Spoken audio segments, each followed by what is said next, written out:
बहुत साल पहले सूरजपुर नाम के एक शांत गांव में एक बूढ़े घड़ीसाज रहते थे, रामू काका।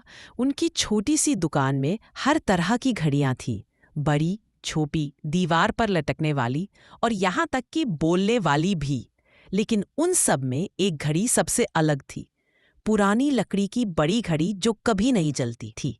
रामू काका हमेशा मुस्कराते हुए कहते थे, यह घड़ी तभी चलेगी जब कोई सच में समय का मूल्य समझेगा। गांव के 3 बच्चे, रिया, कबीर और टॉनी, हर दिन उस घड़ी को देखने आते थे।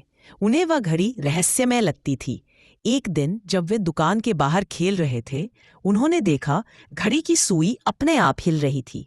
लेकिन दुकान बंद थी और रामू काका कहीं नहीं दिख रहे थे।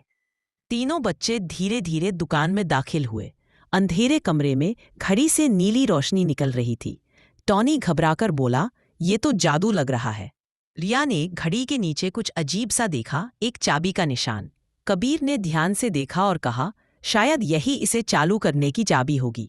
वे तीनों चाबी की तलाश में दुकान के पीछे पहुंचे। वहां एक पुराना धूल से भरा ट्रंक रखा था। रिया ने धीरे से उसे खोला।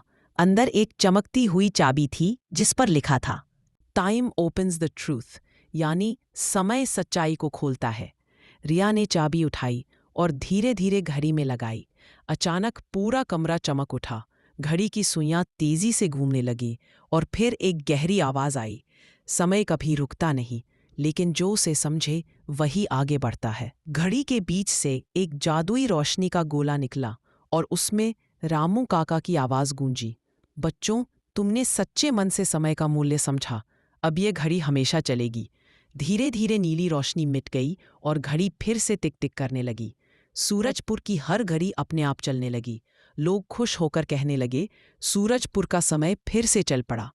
समय कभी किसी का इंतजार नहीं करता, जो इसे समझता है वही जीवन में आगे बढ़ता है।